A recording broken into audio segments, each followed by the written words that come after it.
네, 안녕하세요. 리마크 영어 국어학원에서 국어 가르치고 있는 이동길입니다. 오늘은 2025학년도 1학기 중간고사 미사고등학교 1학년 공통국어 내용에 대해서 한번 이야기 나눠보도록 하겠습니다. 시험 본 학생들 이제 다들 고생 많았는데 아마 점수 받고 놀랐을 겁니다. 본인이 아마 태어나서 처음 받아본 점수라면서 우는 학생들도 있었을 것 같고 마음 무거웠을 학생들도 있었으리라 생각합니다. 그만큼 고등학교 국어는 그렇게 가볍지 않습니다. 뭐 이렇게 편하게 되지도 않고 중학교 때처럼 뭘 그냥 외워서 되는 일도 아닙니다. 어, 그렇기 때문에 점수가 좀 낮게 나왔을지 몰라도 뭐 한 가지 다행인 건 상대적 평가기 때문에 어, 그 학생들 중에서 조금 더 나은 스코어를 받았다면 또 좋은 등급을 받을 수 있는 하나의 기회가 생기는 거고, 그렇지 않다고 하더라도 너무 좌절할 필요는 없는 것이, 또 전체로 놓고 보면 한 30% 정도의 비중입니다. 이제 기말고사도 한번 있고 또 중간에 수행 평가를 어떻게 하느냐에 따라서 성적 편차가 굉장히 커지기 때문에 아, 그냥 낙심하고 낙담하는 것으로 마무리하진 않았으면 좋겠습니다.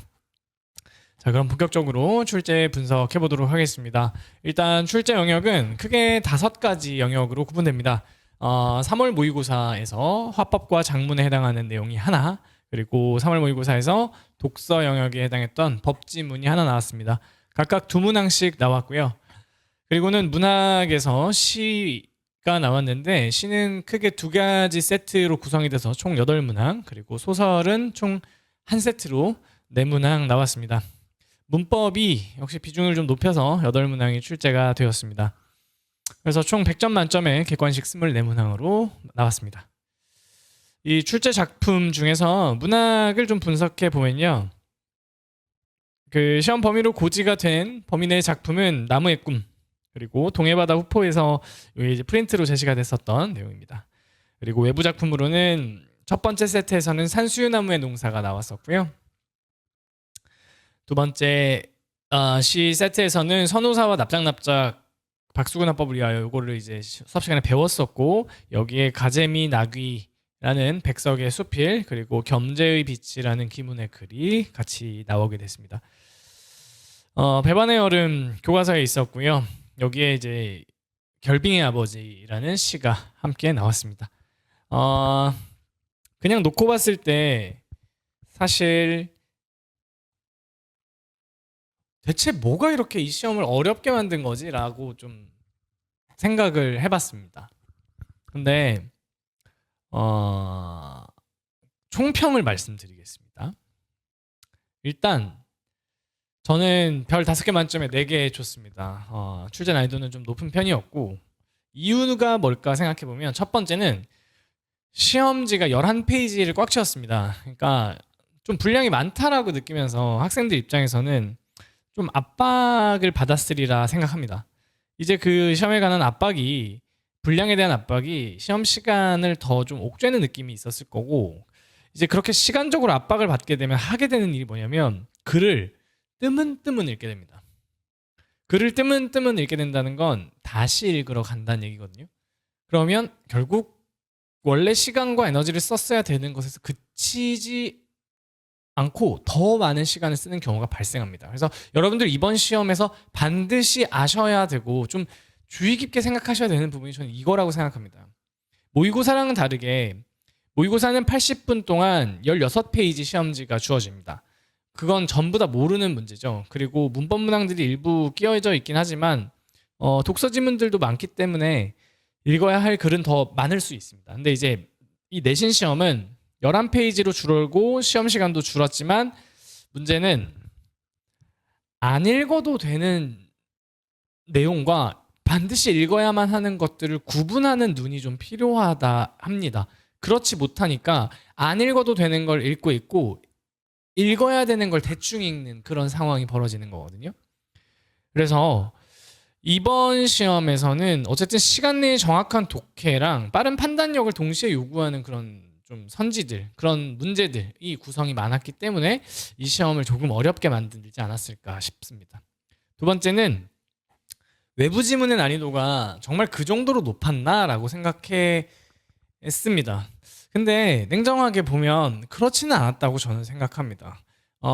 굳이 찾자면 겸제의 빛 정도가 좀 까다로운 글과 그리고 이제 물어보는 선택지에서 요구하는 문항들이었다고 생각은 하는데, 그것보다 더 문제가 됐던 건 선택지에 등장하는 어휘의 수준이 좀 높았다고 저는 봅니다. 또한 선택지들이 한 두 문장, 그러니까 두 줄에서 끝나는 게 아니라 세 줄까지 넘어가는 선택지들이 꽤 있었습니다. 그러다 보니 복합적인 판단을 요구하는 선택지라 생각했고, 그것이 학생들로 하여금 좀 꼼꼼하게 그 시간을 보내는데 약간 놔버리고 싶은 마음이 드는 그런 좀 짜증나는 문항들이 좀 전 섞여 있었다라고 생각합니다. 그래서 이 내용 이해와 어휘 해석력을 두루 갖춘 학생들이 그래도 조금 더 나은 스코어를 받았다라고 저는 생각합니다. 세 번째는 문법인데요. 제가 풀면서도 진짜 짜증났습니다. 예. 이게 단순 개념을 묻지 않는 건 오케이, 괜찮습니다. 근데 진짜 되게 좀 이렇게 길더라고요. 전반적으로 좀 길고, 뒤에 이제 문법 관련 설명을 하겠지만 응용을 할 수 있느냐 이런 것들, 그리고 되게 많은 개념들을 복합적으로 구성했다라는 느낌을 좀 받았어서 학생들이 가지고 있는, 이미 알고 있는 그런 단순한 개념 정도를 묻는 게 아니었기 때문에 시간을 많이 썼을 거고, 시간을 많이 쓴 거에 비해서 좀 원하는 만큼의 결과는 얻지 못했으리라 생각합니다. 또한 이 선택지들이 보기 구성이라든지 이런 측면에서는 어쨌든 한 문제에서 되게 많은 시간을 쓰게 좀 구성된 그런 문항들도 있다 보니까 결과적으로는 좀 시험이 바쁘지 않았을까라고 생각합니다.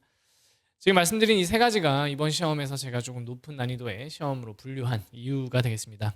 자, 그러면 세부 문항 분석해 보겠습니다. 3월 모의고사에서 두 문항 났는데요. 예, 특별한 건 없었습니다. 화법과 작문, 그러니까 두 가지가 세트로 구성되어 있는 어떤 대화 상황을 바탕으로 글을 써나가는 요것을 했었는데, 뭐 여기에서도 뭐 크게 문제는 없었고, 저희 수업 시간에 했었던 학생별로 어떠한 말하기 방식을 가지고 있고, 그 말하기 방식에서 실질적으로 어떻게 글을 써갖고 있는지, 그렇다면 이런 문제라면 써진 글에서 쓰인 글에서 그 학생들과의 대화 중에서 반영된 거, 반영되지 않은 거 구분하는 이런 연습들 평소에 잘 했고, 잘 했다면 뭐 어렵지 않았으리라 생각합니다. 19번, 20번에 해당하는 법지문 또한 19번 문항이 사실 좀 이렇게 설명 방식을 물었는데 예상대로 그렇게 이거는 어려운 문항이 되지 못했고, 20번에 나오는 형사재판과 민사재판의 내용을 이해하고 있는지 그걸 좀 세부적으로 다루는 문항들 또한 예측 범위 안에 들어갔다라고 생각합니다. 다음은 이제 서정 관련인데, 이 시에서 4번 문항이 저는 좀 변별력 있는 문제라고 생각했습니다.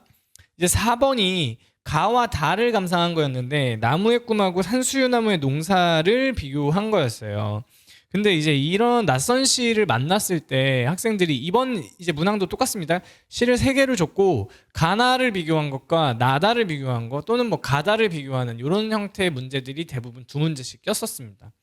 그러면 이제 감상 능력을 보겠다는 건데, 여기에 있는 뭐 어떤 시어가 의미하는 거, 여기에 등장하는 뭐 특정한 표현법, 이런 것들을 좀 이제 눈으로 그 개념을 가지고 있고 그것을 실제적으로 끄집어낼 수 있느냐, 이제 이런 문제였습니다. 그래서 낯선 시를 감상한다고 하면 일반적으로는 이제 보기를 먼저 보고, 보기에서 그 시에 대해 제공하고 있는 정보를 바탕으로 그 시를 감상할 수 있는데, 이번에는 이 다시에 대한 정보는 없었습니다. 그렇다면 그 다음 가야 되는 게 산수유나무의 농사라는 제목을 봐야 되고, 산수유나무의 농사라는 건 좀 웃기잖아요. 나무가 농사를 짓는다. 그러니까 단어를 보고 아무 생각이 없으면 아무 일이 안 일어납니다. 산수유나무가 농사를 짓는다고? 산수유나무가 농사를 짓는다고? 그럼 농사를 지을 수 있다는 건 이거 사람으로 본 거 아니야? 라고 의심해 봐야죠. 그리고 시를 읽어나가다 보면 진짜 산수유나무가 그늘을 농사 짓는다는 얘기가 나옵니다. 그러니까 뭔가 더 다른 것들을 포용할 수 있는 그런 의미의 그늘이 되는 건데, 결과적으로 이제 그런 뭐 그늘을 만들어 나가는 과정도 진짜 농사를 짓는 것처럼 되게 많은 고생과 시간과 어떤 뭐 노력이 필요하다 뭐 이런 내용을 담고 있습니다. 그래서 이 제목을 보고 화자 또는 대상의 상황을 파악하시고 그것에 대한 어떤 어조나 태도 같은 걸 체크한다면 낯선 시라고 해서 되게 어렵기만 한 건 아닙니다. 그래서 요거를 가지고 문제로 덤볐으면 되는데 사실 이 문항은 전 틀리면 안 된다고 생각하는 이유가 뭐였냐면 가와 달을 비교했는데 나무의 꿈을 우리가 생각해 봐야 되는 게 되게 중요합니다. 그러니까 나무의 꿈하고 엮었다고 했을 때 나무의 꿈에서 그럼 뭘 볼 건데? 라고 생각해야 되는데 나무의 꿈에서 제일 중요한 게 뭡니까? 나무가 우리가 이제 결국 역설적으로 한 줌 재가 되는 것조차도 그러니까 그걸 되게 가치 있는 것으로 평가한 것이 이 시에서 어떤 시인의 의도지 않습니까? 그렇다면 그냥 일반적으로 나무가 될 수 있는 다양한 사물들이 아니라 이렇게 한 줌 재라든지 아무 의미 없고 쓸모없어 보이는 것도 되게 의미 있고 가치 있는 것이다라는 걸 이야기하는 게 시인의 의도고 그게 성장하고 있는 학생들한테 제시하고 싶었던 메시지였다면 전체 시어 중에서 제일 중요한 거 뭐야? 그러면 저는 한 줌 재를 떠올릴 것 같습니다. 그러면 그 한 줌재에 대해서 생각해 보시고 그것과 가장 유사도가 높은 형태의 문항 선택지를 좀 유익 있게 보는 것도 저는 나름대로 이 문항을 좀 풀어나가는 하나의 기술이라고 저는 생각하거든요. 5개의 선택지의 OX를 전부 다 잘하는 거 중요하죠. 하지만 125 뭐 25문제 기준으로 125개의 OX를 하는 것 125개 중에 90개 맞았네 100개 맞았네가 아니라 이 시험은 24문제 중에 23문제 맞았네 20문제 맞았네 결정하는 거니까 조금 더 신경 써서 읽어야 할 선택지는 전 존재한다고 봅니다. 그러면 제일 중요한 게 뭔지를 체크하고 그 선택지를 조금 더 유익 있게 보려는 노력을 하는 것 이것이 여러분들이 좀 고등학교 공부에서 어떤 공부를 해야 할까라는 고민이 있을 때 접근해야 하는 방식이라고 생각합니다. 다음 문항 보겠습니다. 이제 선우사 가재미나기 납작납작 박수근합법을 위하여라고 이제 시가 나왔습니다. 이 시 3개 중에 가재미나기가 7번 문항에 이제 해당하는데 선우사도 백석의 시고요. 가재미나기는 백석이 쓴 수필입니다. 시인 백석의 작품 수필과 시를 이 사람이 자주 많이 썼으니까 이걸 연결해서 분석해봐. 근데 보기 내용이 엄청 깁니다. 여기서 이 보기 진짜 꼼꼼하게 다 읽었으면 그러면 힘들어졌으리라 저는 생각합니다. 사실 하나도 안 중요하거든요. 백석이 여러 개 썼고 제일 밑에 가면 연결해서 분석하고 감상하는 게 중요하다란 말이에요. 그 동그라미 치고 바로 시어를 봤어야 되는데 근데 이제 이런 문항들 여러분들 진짜 7번 문항 한번 펼쳐서 한번 보면 좋겠습니다. 이 문항은 문항 선택지들이 전부 다 전반부와 후반부로 구성되어 있어요. 근데 전반부에 있는 건 대부분 팩트고 후반부는 그것에 대한 해석이거든요. 그것에 대한 해설인데 그러면 팩트가 맞다고 전제하면 그 팩트에 대한 해석이 맞느냐를 생각하면 되는 거라서 이 부분이 실제적으로 여러분들이 눈을 크게 뜨고 찾았어야 되는 거는 오로지 착하고 정다운 가자미 같이 가자미한테 인격적으로 어떤 인격을 부여한 이런 수식 어구였다고 저는 생각합니다. 그렇기 때문에 어려워 보이지만 어려운 문제는 아니었던 것 같고 문제를 푸는 데 있어서 이걸 모두 다 비교하는 과정을 만약에 하고 있었다면 이 위에 있는 문항과 이 문항에서 그냥 시간을 왕창 잡아먹고 그냥 뒤에는 이런 상황이 왔을 겁니다. 아쉬운 게 뭐냐면 이번에 문항 구성에서 소설이 뒤에 있었지 않습니까? 배반의 여름의 소설이 그렇게 어렵게 낼 만한 내용도 많이 없고 단독으로 출제했을 때 그렇게 고민스러운 상황도 없다면 좀 이런 이 답을 맞춰가는 그 과정도 조금 고민하면서 어떻게 하면 전략적으로 좀 이거를 이제 순서대로 가져갈 건가 이런 생각도 좀 해봐야 할 것 같습니다. 아셨죠? 10번 문제는 저는 이 겸재의 빛이 나왔는데 김훈 작가의 칼의 노래라든지 굉장히 유명한 소설가죠. 수능 기출된 작품입니다. 이게 그리고 겸재의 빛이라는 걸 봤을 때 머릿속에 기문도 모르고 겸재도 모르고 빛만 안다. 아마 그럴 가능성도 있죠. 근데 납작납작하고 연결시키는 게 이 문항에 나왔던 이제 그 부분이에요. 그러면 납작납작하고 연결시킨다면 뭘까 생각하면 미술을 생각했어야 돼요. 왜냐하면 박수근 화법을 이야기하는 이 납작납작이 결국은 미술과 시라는 어떤 이게 예술 영역 간의 융합된 형태 뭐 이런 부분을 이제 이야기했었지 않습니까? 그러면 납작납작과의 연결고리라고 했을 때 글이 나왔는데 이게 뭔지 모르겠다라고 하면은 미술과의 연결성을 생각해 볼 수 있고, 두 번째, 겸재가 조선의 이 미술가죠. 화가인 정선의 호라는 사실을 좀 알고 있었다면 뭐 인왕제색도랑 금강전도 그린 분이거든요. 이런 내용들은 상식선에서 좀 접근해 볼 수 있는 내용이라고 저는 생각합니다. 그러니까 겸재의 빛이 뭔지 모르는데 그럼 미술과의 접근으로 미술과의 연결고리로 접근해야 하는 문제구나라는 걸 그 짧은 시간 안에 핑 하고 돌았다면 훨씬 내가 읽어가야 할 글에서 핵심 사안에 대한 좀을 좁혀나갈 수 있는 길이지 않았을까라고 생각하고요. 답은 의외로 생애의 의미를 정확하게 알고 있었다면 되게 허무하게 골랐을 문제라고 저는 생각합니다. 넘어가겠습니다. 문법인데요. 저는 문법 문제가 문학 문제보다 지나고 나서 생각해 보면 더 어려웠던 문제인 것 같아요. 왜 그러냐 생각해 보니까 11번하고 12번 지문이 있는데 이 지문이 의문의 변동 나오는 거 그냥 다 때려 넣은 글이거든요. 그러니까 글이 한 페이지에 한 바닥을 이렇게 써놔요. 그게 왜 그러냐면 무엇이든 물어보려고 하는 거거든요. 학생이 기존에 알고 있는 지식만을 가지고 문항을 출제하는 거는 불공정한 사안이 될 수 있기 때문에 여기 안에서 정보를 제공하고 제공된 정보를 바탕으로 문제를 풀게끔 해줘야 합니다.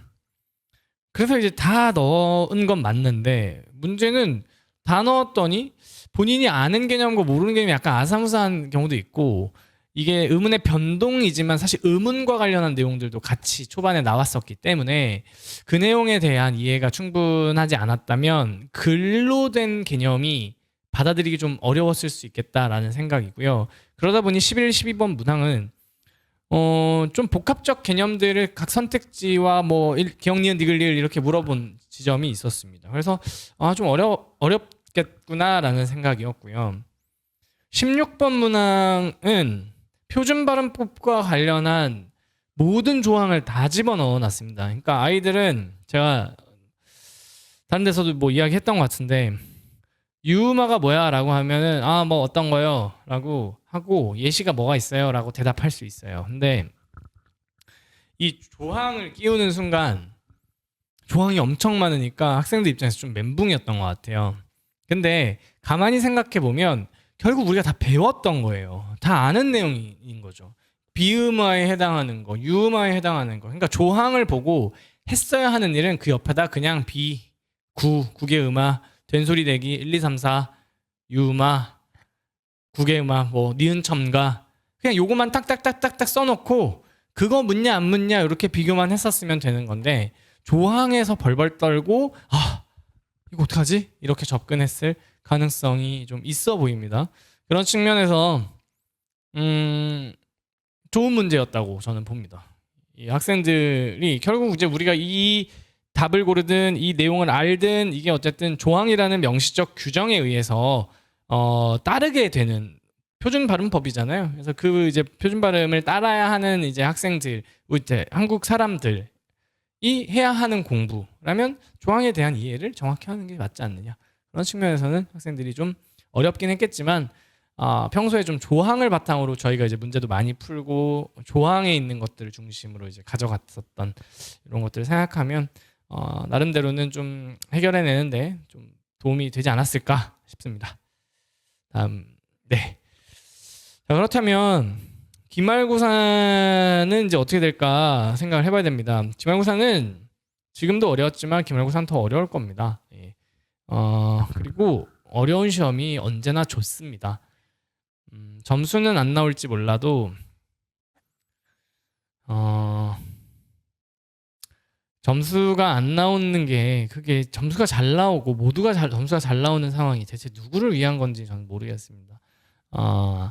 그리고 점수가 안 나온다고 그 학생의 등수가 모두 다 뒤로 밀리는 것도 아니니까 여러분 그거 너무 이렇게 고려하지 마시고 어떻게 하면 내가 상대적으로 우위에 설 수 있을까를 고민하는 게 제일 중요합니다. 그 방안으로 일단 생각하셔야 되는 거는 지금 출제되고 있는 문항들의 외부 지문들의 감상 능력을 높이는 게 제일 중요합니다.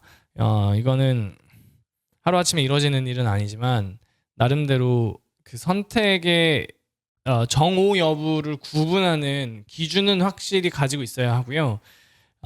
현대시 작품에서의 접근 이번에 현대시가 이렇게 두 세트씩 나왔다면 이제 고전을 좀 더 배우면서 혹은 현대 소설로 다른 작품들을 좀 더 배우면서 이렇게 운영이 될 텐데 각 갈래별 그리고 시기별로 나오는 작품들에서 접근해야 하는 방식을 좀 다각적으로 이해하고 실제로 적용해보는 그런 연습들을 하는 것이 되게 중요합니다.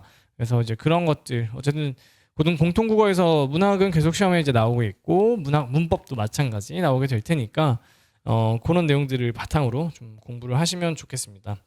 또 하나는 제가 아까 처음에 말씀드렸는데 봐야 할 내용하고 보지 말아야 할 내용을 구분해야 하라고 했습니다. 여러분들 학교 프린트에 지금 이거 나무의 꿈하고 동해바다 후포에서 뭐 산수유나무의 동사 안 나왔지만 납작납작 선우사 안 한 게 뭐가 있습니까? 그러니까 그 내용에서는 그냥 단어 하나만 밑줄 쫙 그어놓으면 거기 가지고 내가 할 수 있는 모든 얘기는 다 끄집어내야 됩니다. 선생님이 하셨던 내용, 필기, 문제로 풀었던 상황들 중에서 약간 애매했던 지점들 이런 것들 다 풀어내야지. 이게 지금 풀어내지가 않으면 그런 문제 생기는 거 아닙니까? 그렇죠? 그래서 그 연습을 좀 열심히 하셔야 되고 학교에서도 열심히 좀 준비하셔서 그걸 바탕으로 이제 수업을 이제 진행하고 새로운 문제, 새로운 작품들과의 연계 이런 것들을 좀 따져가면 지금보다는 분명히 좀 더 나아지지 않을까 생각합니다. 저희 학원은 이제 5월달 첫 수업은 5월 10일부터 시작합니다. 토요일이고요. 저녁 7시부터 10시 그리고 일요일은 12시부터 3시까지 이렇게 하고 있습니다. 미사고등학교 1학년의 경우는 5월 24일인 토요일부터 이제 내신 시작하고요.